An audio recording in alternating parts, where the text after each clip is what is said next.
Hello everyone, welcome to Insights. My name is Nnamdi Odipo. In a world where the coronavirus pandemic has caused uncertainties in capital markets, manufacturing and the entire business and industrial sectors, these days people are seeking safer options for investment. During the weeks of complete lockdown in parts of the country, the internet and mobile platforms opened a new vista for business and became the most viable and attractive mode of doing business. I guess the question on the minds of most people at the moment would be, what are the available high-yield investment opportunities in Nigeria with the coronavirus still making the round? We will get some answers presently. My colleague Elizabeth Omorui is here with me as usual. Elizabeth, I know for a fact that you have a guest, an expert that you will be speaking to on ICT transformation and its applicability. Yes, of course. You would agree with me that information communications technology has transformed the way businesses are actually done these days. Now, how are the entrepreneurs and the media taking advantage, leveraging on ICT to boost their businesses?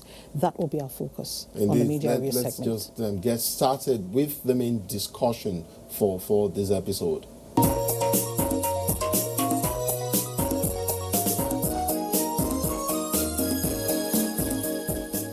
In spite of the shutdown and gloomy picture that heralded the coronavirus pandemic in Nigeria, quite surprisingly, some businesses flourished.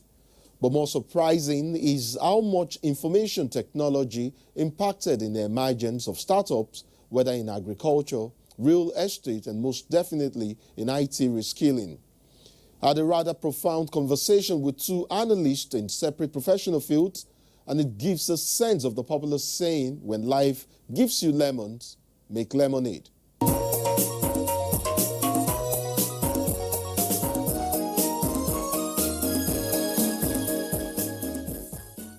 Chuma Nagbado is an entrepreneur and co-founder. Umaru Uno, a design hub operating out of Lagos. Chuma joins me via Zoom. And Dr. Joshua Egbagbe is a business venture analyst with buyers in real estate. Gentlemen, welcome to Insight. Thank you. Thank you, Namdi. Thank you. I figure I'll begin on a philosophical note coming from what the world is currently facing at the moment and our penchant to think survivor in spite of challenges. I guess, Chuma, you are in a position to speak to these issues squarely, well, because you're currently working with a community of young people across the continent. Lay the groundwork for us in terms of what is most talked about at the moment. I mean, the most talked about issues, what they are when it comes to business startups and enterprises at a time like this. Chuma. Okay, thanks for that opportunity. So basically, it's all there. It's about survival. Survival is on everybody's lips. Survival as human beings, survival as businesses, survival as enterprises. So it's the time has come for innovation. The time has come for people to think and use what they have to survive, right? Because the world has been shut down. I mean, the interactions have been reduced and all of that. So yes, against this backdrop, it's almost like a reset button for entire humanity. I mean, the climate is getting the better part of it. So, I mean, anytime you have a stop and start, is always an opportunity to start on a better note and a more well-planned, articulated note. So, yes, I would say survival of just about everything. Dr. Gbagbe, you chuckled while Chuma mentioned the issue of innovation. Why is that so? Chuma, you're right on spot, right on target. It's a time for disruption. It's a time to go agile, in your processes and in your strategic thinking. So innovation is the name of the game. COVID era is not just like the people think it started and it's going to end. No, we have entered into a new epoch of human existence. It's an existential issue. And so I chuckled because he was right on target. Innovation, innovation, innovation. And you don't innovate without going digital, So it's all a whole a lot of things pass through my mind. Disruption, innovation, pioneering, new concepts, new ideas. It's a new day. Dr. Gbagbe, I mentioned earlier that you are a business venture analyst with buyers in real estate. One would assume that at a time like this, when businesses are struggling to stay afloat, I mean, what's the appeal with investing in the real estate sector, particularly during a time like this? Right. Are there even opportunities? You see, that question is very tempting because you're giving me, how would I put it now, a platform to quickly, in 2-3 minutes or 1 minute, even say that my background is actually medicine. I'm a medical doctor with a postgraduate in public health management, and we did a research on how socio-economic factors influence health. You see, those are the heydays of the 80s, the mid-80s, when the World Health Organization was talking about public, what do you call it again, primary health care. And real estate, specifically affordable housing, is so critical to the health of our people. So in this COVID-19 era, you're going to notice that where you have slums, where you have bad housing conditions, you're going to have more of community, spread of coronavirus, and not just coronavirus, other diseases, but we are focusing on COVID-19. So real estate is going to take a leap forward if properly structured. That's why I chuckled when Chuma spoke about innovation. So we will not do real estate like before. No. We're going to change the paradigm. We're going to have to look at how to simplify the processes, how to digitalize the processes, and how to bring automation into play. But most importantly, we need to shift emphasis to what I call consumer, and demand and off-taker affordability issues. We're going to have to put the Nigerian citizen, the Nigerian worker, at the center of our permutations so that we can design real estate solutions that will not only tackle the issue of shelter, but health. Okay? That's what I think is going to happen. Dr. Gbagbe, we'll come to the issue of solutions when we highlight certain social and economic challenges, and now some of the solutions can address the issues raised. But Chuma, I'll come to you now. The markets are struggling. There is growing youth unemployment. I mean, it's still an issue. But if I do know something about the Nigerian youth, it is the ability to maintain optimism in the face of challenges and building a promising future that thrives in business and industry. How critical is the element of evolving workable ideas, and what are the tools that we probably or the people might need or are needed in translating ideas into reality in terms of business? Chuma. Thank you for that. So if I just step back a bit and take from what Doctor has said, we don't just need to develop or build houses for shelter, but houses that are functional, houses that are health conscious. The greatest resource that we have, like you just rightly pointed out, is the youth. It is said that we have between 60-70% of Africans are below 40 years. I find that very scary, and I think it's some landmine that we are yet to tap. So the greatest resource we have is our youth. Now, how do we tap that youth? We need to create the platforms, the channels. We need to create that enabling environment where the human capital, the human intellect can be put to ultimate use. Starting from real estate, to medicine, to fashion, to construction, to biotechnology. It goes all over the place. Look at what we are doing here now. Normally, we would have had to fly down to NTA HQ to have this interview, but we are using technology in this instance to enable this conversation. So a lot of this needs to be happening. We need a whole lot more, but specifically because we have a backlog of youths that have not been properly educated, we need to leapfrog, we need to jumpstart, we need to create a lot more learning platforms, a lot more learning possibilities so that those that have missed the foundation can catch up. And we need to really look inwards. And when I say look inwards, we need to start looking at our realities. We need to start looking at that which is economically viable. We need to look at that which is technologically feasible, and that which really solves a problem. Because at the end of the day, when you're able to create something that solves a problem, then you would have started on a journey of sustainability. I know we have limited time, so I'll just hold it there so that we can go ahead. Dr. Gbagwe appears to be agreeing with you a whole lot, Chuma. But Dr. Gbagwe, I will give you an opportunity to quickly react to some of what Chuma just raised before I go ahead to ask you a question. Would you want to take up from there? Chuma is basically, as a business analyst, I normally start analyzing from the mindset of the individuals. Chuma has a very entrepreneurial mindset, innovative and rather radical if you look at it properly, because he mentioned the 60-70% of our demographics emphasis, leaning towards the youth. Yes. And he also talked about bringing them he talked about literacy, learning, and all of that. And I will just add to what he said, data, intelligent data. You see, my PhD in medicine had to do with social medical factors, like I said already, and we had to look at data, the spread of disease, the endemicity of any particular disease has to be properly evaluated in respect of data. We now use that data to structure health intervention policies. So in the same way, when we look at the youth of today, I would like to propose affordable housing as almost like a silver bullet, because what Chuma just said now, we need to bring the youth on stream. He talked about backlog. I like that word, backlog. Backlog of what? Backlog of satisfying them with housing, backlog of satisfying them with jobs, backlog of removing the youth unemployment, which translates into youth restiveness. So if you look at affordable housing, you can integrate all of these factors. Poverty alleviation.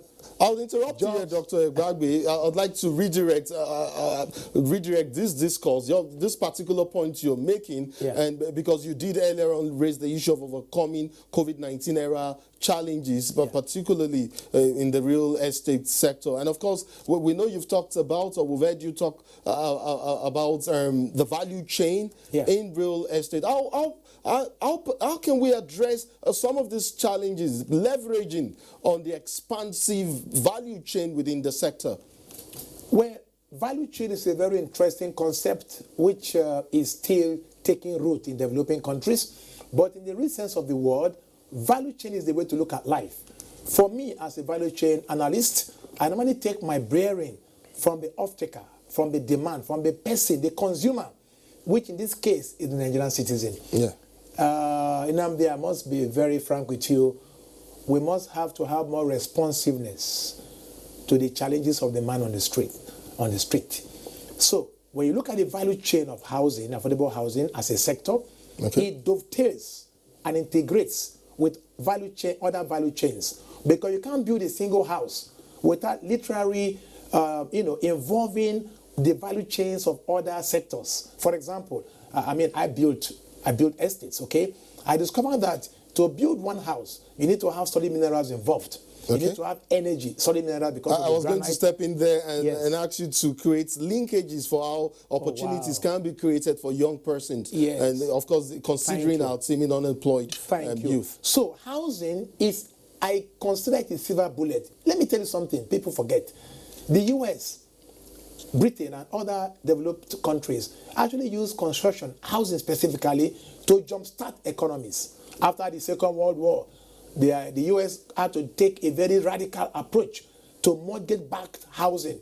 They were able to house hundreds of thousands of Americans, including, of course, the soldiers, because housing has linkages, like you just pointed out, Nnamdi, with other industries. Solid minerals in Nigeria is neglected. If housing is brought into focus, you're going to have your sharp sand, your granite, your kaolin, your paint industry, your cement is all solid minerals based. Continue, look at power. Your electricity circuits in the house. Everything to do with power. We drag in the power people. Okay, let's look even at the issue of the artisans. Wow. For every house built, you have about 5 to 7 artisans. So the youth are the ones. When I built an estate in Bauchi, I discovered that the site was busy with young people. Bricklayers, okay, that make blocks.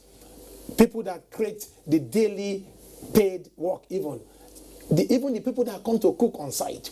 Okay, then you look at the fact that the people that do the welding, welders, Okay. you have the carpenters, wood. It's a complete integrated sector. If Nigerian government would today, if our dear President Muhammadu Buhari would agree that it should put housing at the center of our post-COVID-19 era, it will jumpstart the economy. I have a blueprint, or not me. Well, I belong to a group called, called the Housing Development Advocacy Network, HDAN. And we are a lot of experts on that group. We are developing plans, strategies, how to jumpstart Nigeria's economy with affordable housing at the middle. So we need data. Okay. Let's pre-qualify. Let's do an affordability analysis, profiling. Now there's digital. Okay. So we can do it easily.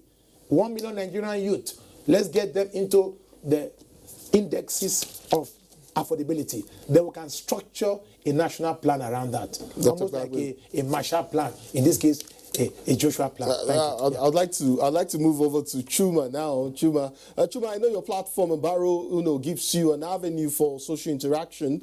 I'm also aware of your new initiative that you've called The Collective. I actually saw it somewhere in the social media. How exactly does The Collective factor in the drive to engage young people in providing solutions to some of the social and economic problems existing in our country, in Nigeria? So thank you. The environmental collective is not just for social interaction, but actually for social development, social innovation. What we are trying to do is to bring a certain type, a certain classification of our youths, the professionals who are doing their own bit in their own right.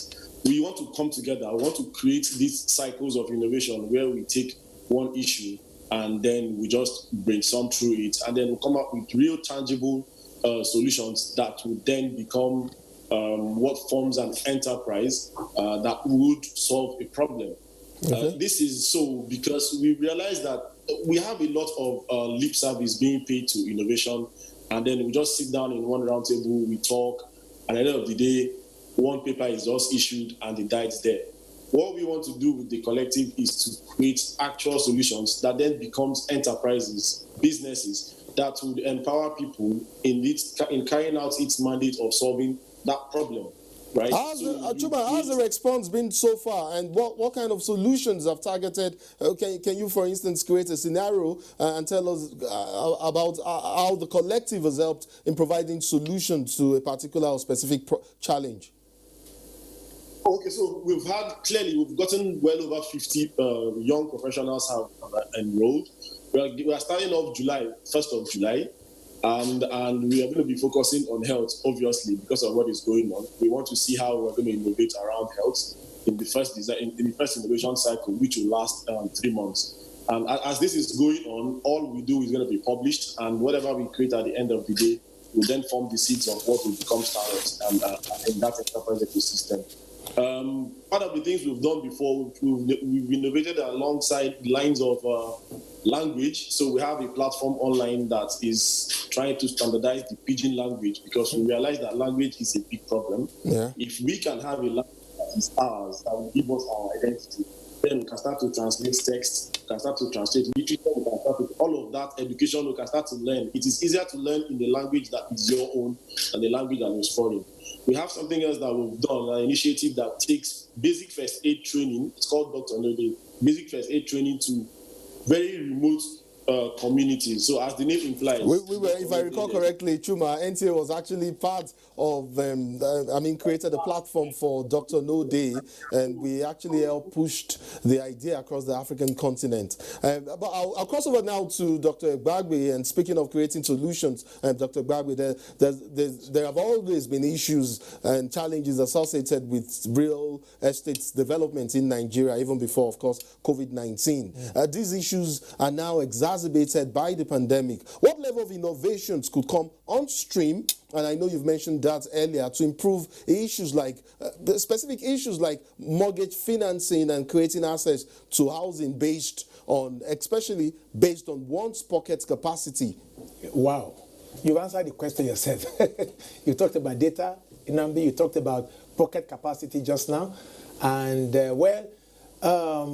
value chain project consultants is not really about a person or even a business. For me, maybe because of my scientific background, my research background, I discovered that way back in 2013, 2014, working with the German government agency GIZ, we were able to do a research. It's actually a document, a research document. I think someday I will look at how to go do a proper degree on that. But the document showed that we actually can structure an affordable housing delivery system that integrates the different value chains, both within the housing value chain and other value chains. Okay, so to be more specific, as your question has asked, the solutions today, especially with this COVID-19 thing, have shown that poor living conditions will definitely affect the spread of disease. Look at what's happening in the USA in terms of the bigger spread of COVID-19 is among the poorer demographics. So in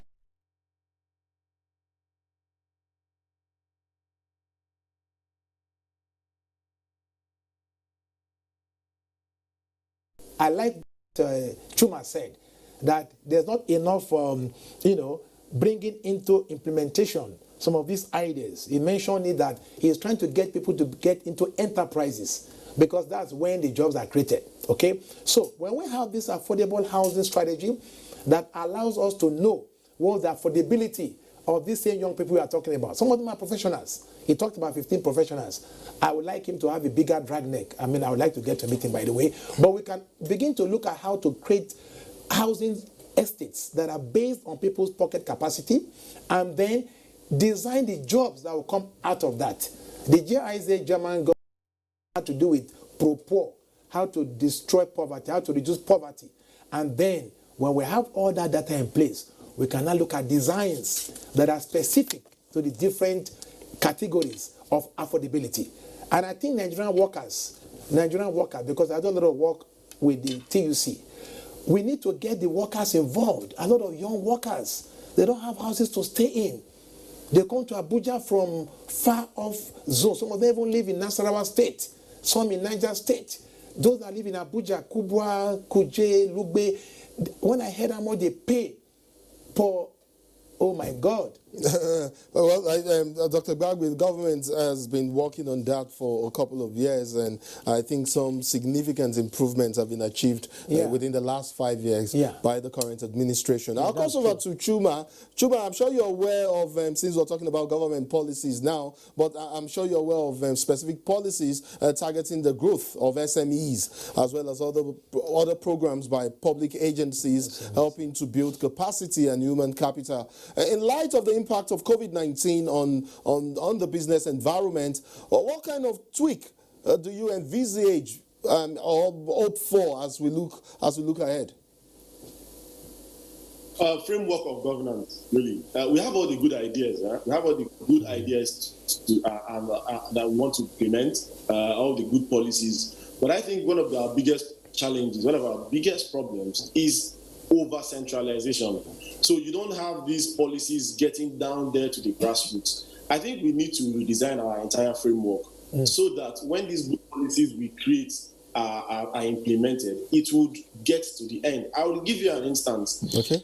If you take what's happening currently in this pandemic and how the palliatives have been shared, clearly our framework is flawed. I mean, even if with all the government's intention of feeding every citizen, it cannot do it because the framework of our existence is flawed.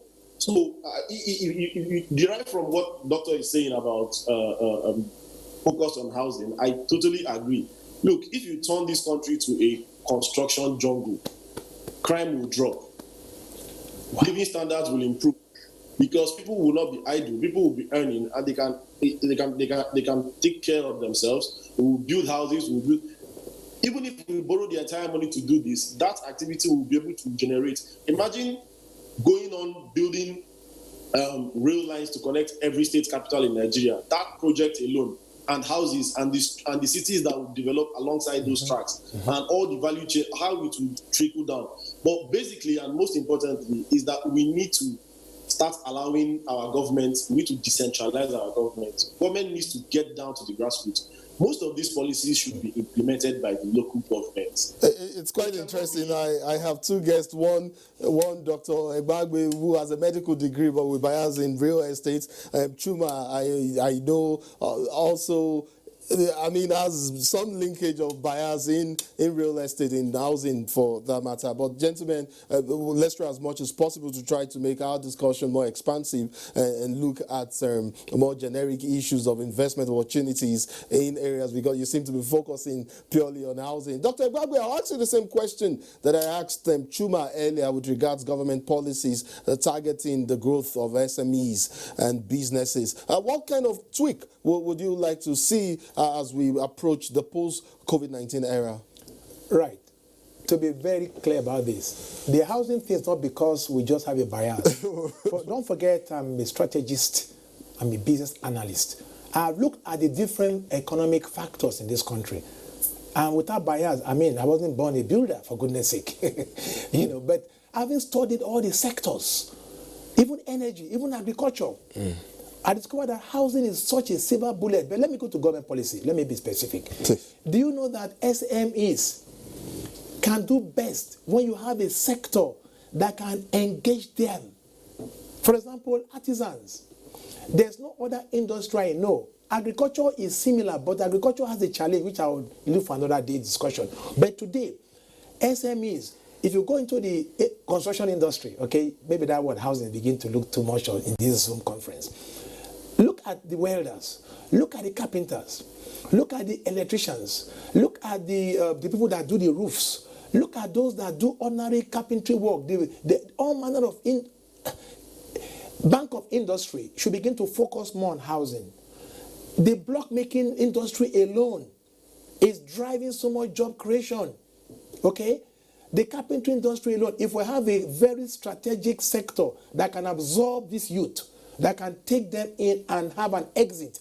One beauty why I love housing, excuse me, Mr. Nambi, is that the affordability factor can be factored into their payback. You talked about mortgage finance earlier on, right? With mortgage finance being structured now, Federal Mortgage Bank is doing a great work, the new management, Family Homes Fund.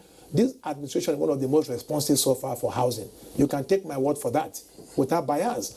The Buhari government has been able to float something called the Family Homes Fund. There's a brilliant young man there, I won't call him a young man, Femi Adewole. What are they doing? It's about social impact housing. They are building thousands of houses across the nation to help the low and middle income earners. Why that is going on? What's happening? Jobs are being created. Okay? And when you look at Federal Mortgage Bank, they now have cooperative loans. They have what they call the rent to own. A lot of houses will come on stream. Every house, don't forget, Nnamdi, carries jobs. So government policy should not just be like Chuma said, paperwork. It should be targeted at the individual. The sector must create impact on individual Nigerians. And that's what I see. Not only in housing, by the way, agriculture can do the same thing, right? You can also do the same thing, by the way, with just simple, like you said, job creation for youth around the health sector. Okay? But housing for me is like an integral, it integrates a lot of other value chains. And with digital revolution in place now, we can do data drives. I mean, I have a capacity by working with other stakeholders to drive even 1 million Nigerians into a digital off-takers affordability website. That'll be advertising on my platform, Dr. Egbagbe, so I won't let you do that. Chuma, I'll come back to you and I'll ask you to back up a bit and take you back to the issue we talked about earlier with regards what is topmost in the minds of the teeming Nigerian, let's not use the word unemployed youth now, but those aspiring to become entrepreneurs like yourself. Give me a sense of the feelers you're getting out there from your interaction within, across board now, not just in design alone, but across board now. And I do know that you also have a platform to reach out to youths and young people across Africa. Give us a sense of some of the feelers you've been getting so far. Okay, so as entrepreneurs, I think what we have is hope. We've never lacked hope, and we are very optimistic. The optimism is at an all-time high. I mean, this is a reset button for all of us. For me and the couple of persons that are close to me, we've also had the opportunity to use this time to reflect, redesign, refine, and we are now about to refire. So, I mean, we've never had this opportunity because as an entrepreneur, you are always on the go. You keep going, you keep going. But this has been able to put a pause, a stop to all of us. And we've now looked at all we have. And people are really beginning to think. Innovation has already started happening, actually, because it's said that necessity is the mother of invention. So it has become necessary that we look at our ventures. I mean, entrepreneurs are beginning to look at the staff, their colleagues at work and say, okay, who is relevant? Who is who should we keep and who should go? But even the people that work in any enterprise are also asking themselves, both the employee and the employer, everybody is reappraising the situation. So I think this opportunity provides us that rare window to really refine and fine-tune what we're doing across all sectors, across board, and become literally what I would call literally effective. So it's about lean, mean teams, lean, mean, trim, and effective teams, basically. Yeah, it's really the reflective part of it. We are all reflecting. Chuma, we're fast losing time, but I'll give you an opportunity, or I'll give an opportunity to get your final thoughts on some of the issues that we've raised. You've talked about the reading of business ideas. You've talked about existing gaps and the imperatives for filling these gaps. I mean, at this point, what's the projection in terms of opportunities out there and how we can grab them? I mean, the Nigerian youth now, in the spirit of resilience in spite of the challenges. I mean, for you, what do you see in the coming years? And these will be your final thoughts, Chuma. I'm excited, really. I'm excited because, the rare opportunity to be able to take on the opportunities that are inherent. And there's just a lot of them. I mean, we're already taking the opportunities. And so a clean slate, a blank white sheet is always a child's playground for an entrepreneur. What we will do is up to us.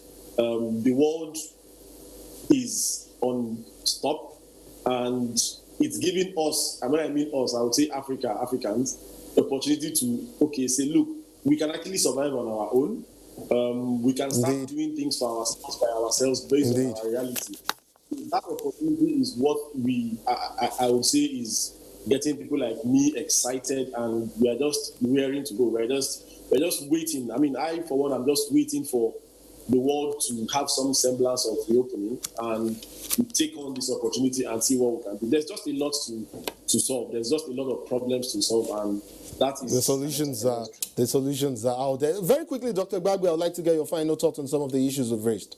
Yeah, well, I think to summarize, and very quickly too, Dr. Gbagbe. To summarize, we're looking at the value chain, an integrated approach, simplifying service delivery, and integrating with the government policies to target the off-takers, the individuals in any sector. And don't forget, I suggested we should look at the sector that can best integrate the different value chains. And that's why I propose the affordable housing sector. It's been exciting, really, talking with, Chuma across the nations because of Zoom technology. Zoom has increased their value by God knows how many percent. I think they're about $50 billion now. Indeed. So technology is going to play also a central unfortunately, we're out of time. I would have loved for us to talk about the issue of information technology transformation and how much it has impacted across board. I mean, whether in agriculture, whether in housing, real estate, like you've said, or whether in design. I mean, it's fascinating and it's been quite impactful. Gentlemen, thank you very much indeed for your thoughts on investment opportunities in Nigeria amid COVID-19. Chuma Anagbado is an entrepreneur and co-founder. Omaro Uno, a designer operating out of Lagos. Dr. Joshua Egbagbe is a business venture analyst with buyers, like we said, in real estate. Thank you both for coming on Insight. Thank you, Nnamdi. Thank you, viewers. Thank you.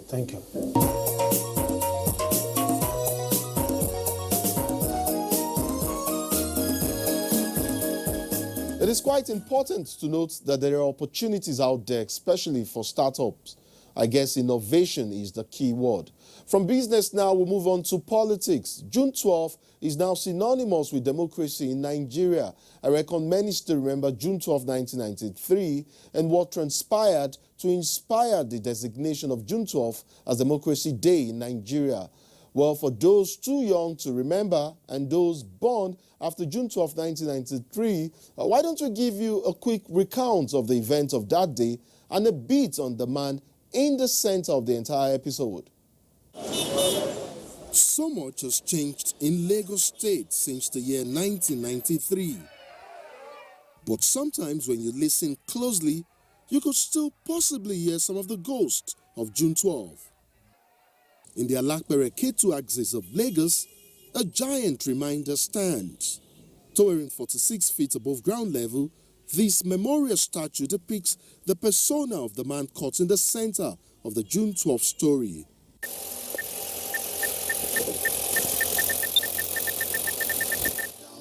SDP, MKO, Kingibe, action. MKO, Kingibe, SDP, progress. It may or may not have been the TV campaign ads, but for sure, Nigerians were clearly intrigued by the man, Moshood Kashimawo Olawale Abiola. The legend of MKO Abiola had spread far and wide prior to the June 12, 1993 presidential election.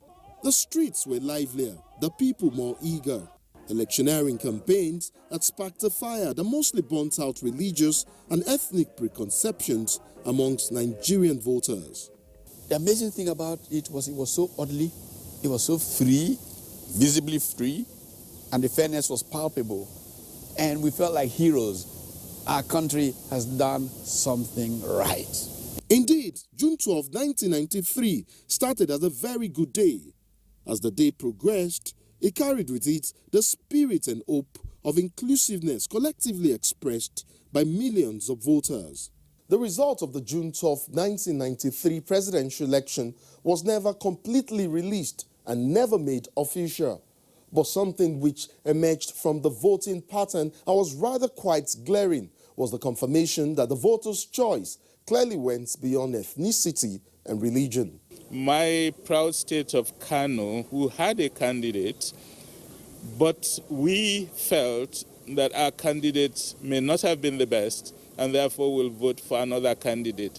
And that role played by Kano in delivering so many votes to the MKO Abiola is one of the positives we remember from that outcome. It is true that the presidential election was generally seen to be free, fair, and peaceful. However, there was, in fact, a huge array of electoral malpractices virtually in all the states of the Federation. The truth of the matter is that you do not have two sunrises in one day.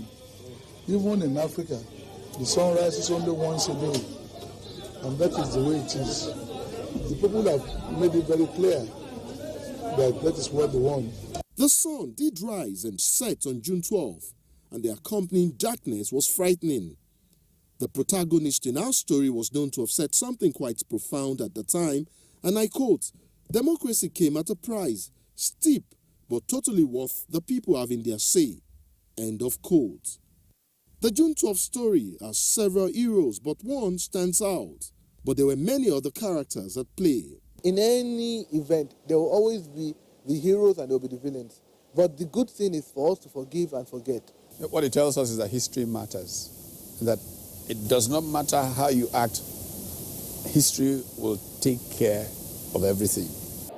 By sundown on June 12 and the break of dawn the next day, the story continued.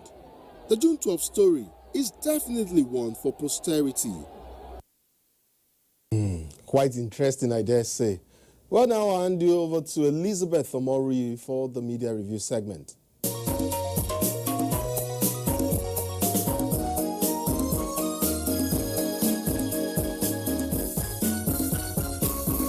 Thanks for joining us on the media review segment this week. Since the outbreak of coronavirus, nations have resorted to the use of ICT to solve basically human and economic problems.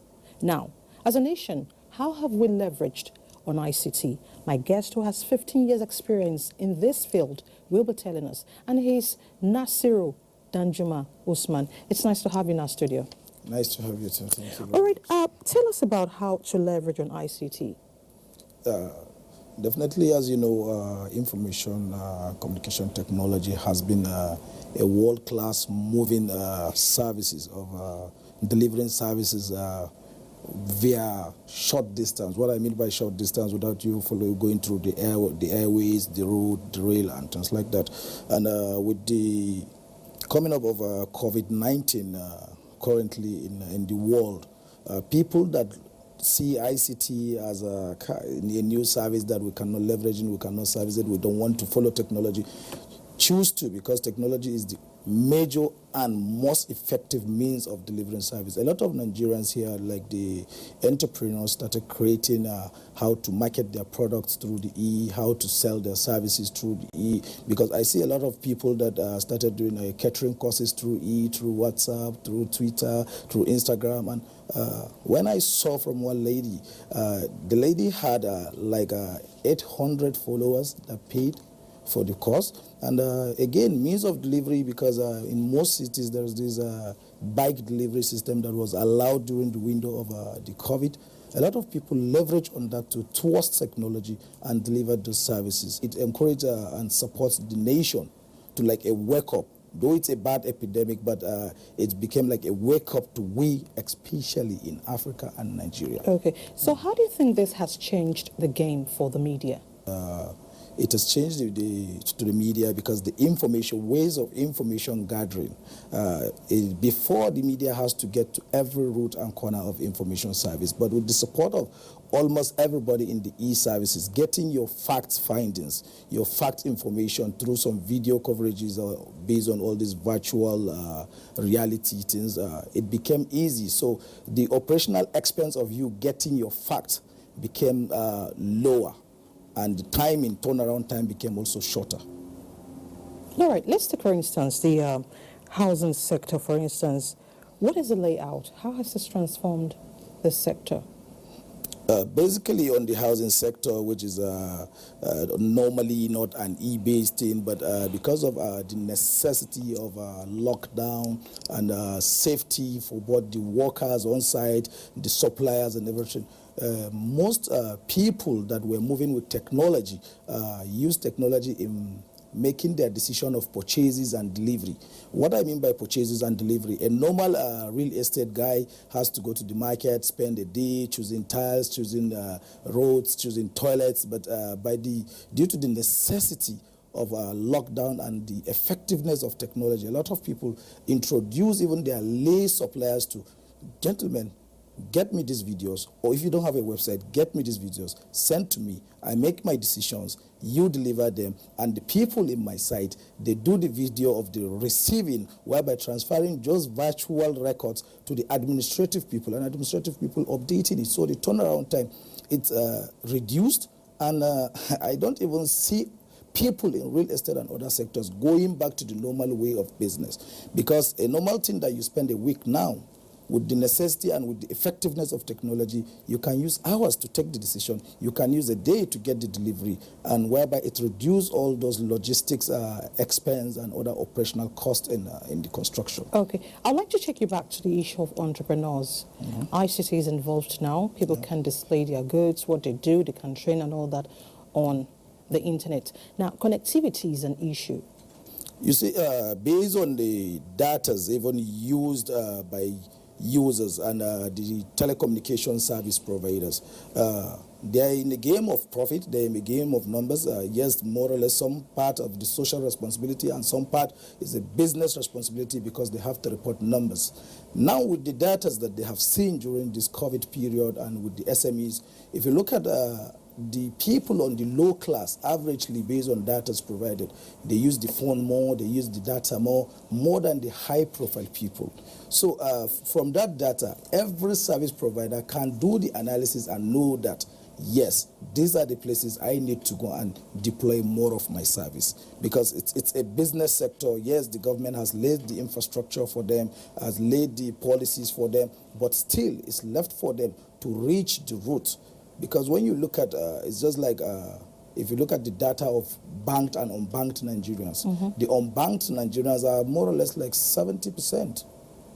But in still that 30% that are banked, a lot of them don't use technology. But with the necessity of this COVID movement, you have to buy certain things, you have to pay certain services, and a lot of people opted to go back for the e-services in the financial sector. From that, going back into the e-services of the financial sector, that means a lot of people in the society, a lot of the unbanked, they have to all go back to the data services. By going back to the data services, it's like waking up the service providers to do more, because if they don't do more, there are a lot of entrepreneurs from the high end, both local and international, that are looking at this limitation and this vacuum to come and take over it. Okay.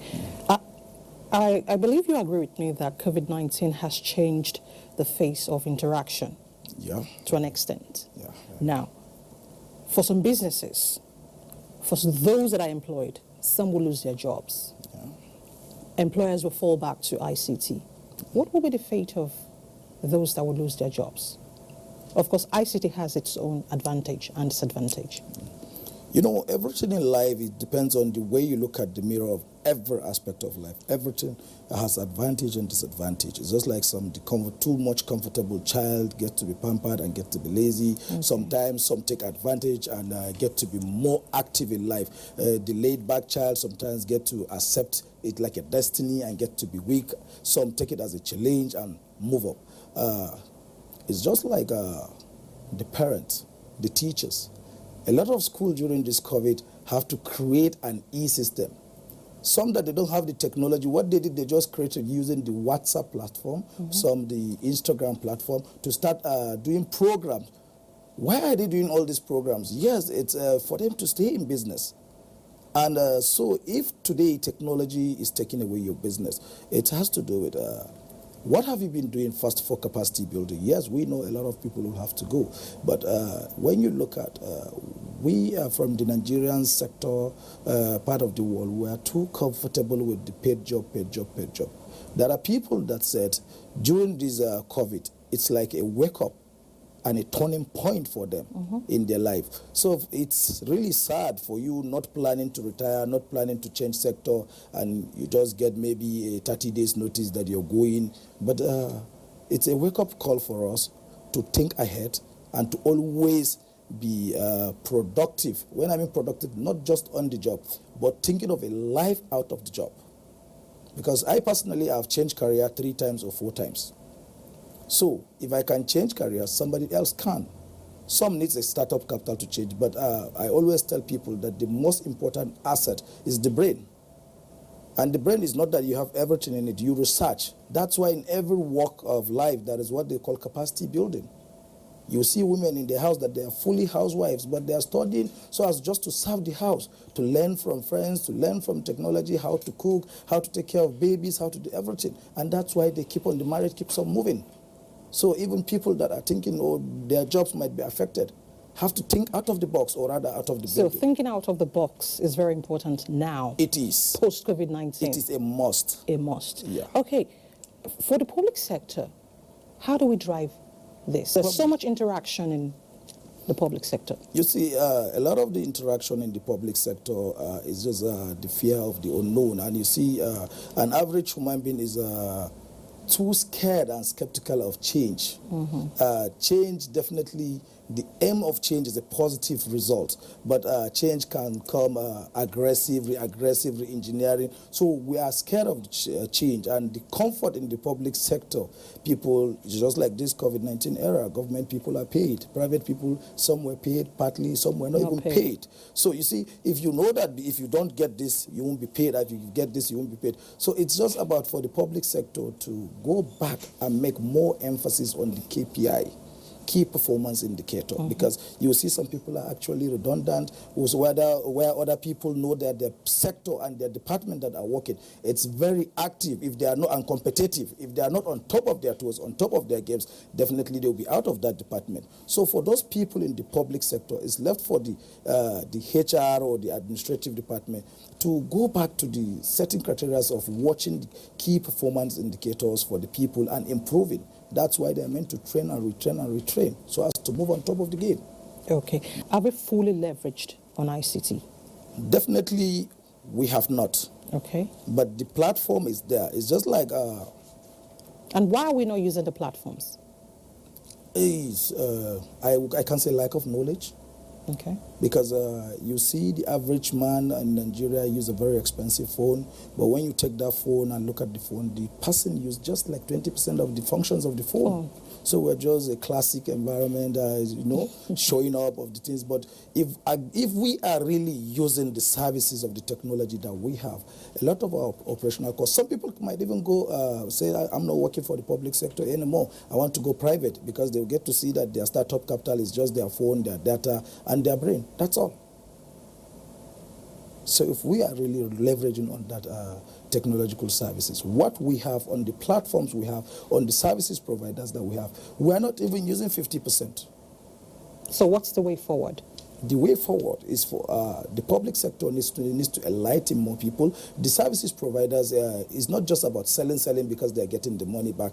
They need to do like a social responsibility to enlighten people more, to educate people more, not just looking at the profitability aspect of it. In their corporate social responsibility, they should take it downwards to personal social responsibility, from their staffing to the rural areas, enlightening people, because even this education, there are some education that you don't need to go back to the classrooms because of the technology. And we have the services way back, years back, but we don't even know it's COVID that wakes up people, COVID-19 that wakes people to it. Just last week, I had a call from London School of Banking and Finance. There was a course I was meant to go for, but this COVID made me not to go. They made the course into E.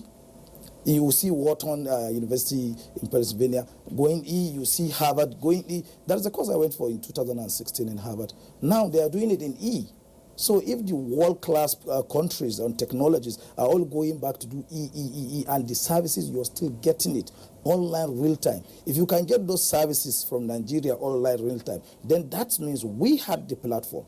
It's just that we are not utilizing it. So now that it's becoming a necessity, we're waking up and we're learning and we're getting to use. See the governmental meetings that is being... Now imagine the operational expense, the risk, the hazard that it has reduced. Do you think the government would go back to coming, every governor coming to Abuja, every director sometimes coming to Abuja? It will even save cost, save more lives. That's the operational expense. And that's the part of the health hazard. And those man hours that they're meant to do on air, on the road, will be used for them to think well, act more. Definitely in every week, executive council or economic council, for the people to get to those meetings, like the economic council, they need minimum of a day or two. So imagine now in a month, every governor is going to get more 4 or 8 days to work on, just because he is doing virtual programs. Every minister will be in his office, his people will be waiting for him, he will just do the virtual meeting, 1 hour, and it's gone. Imagine the cars, the fuel, the drivers, the risk, all those things. It's taking off. Train the staff more.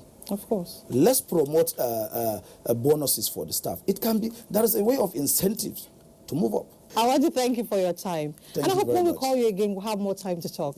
Thank you so much. Thank you very much. ICT is key, so let's leverage on it.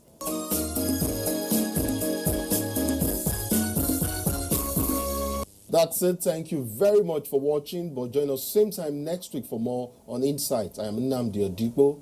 And I'm Elizabeth Omori.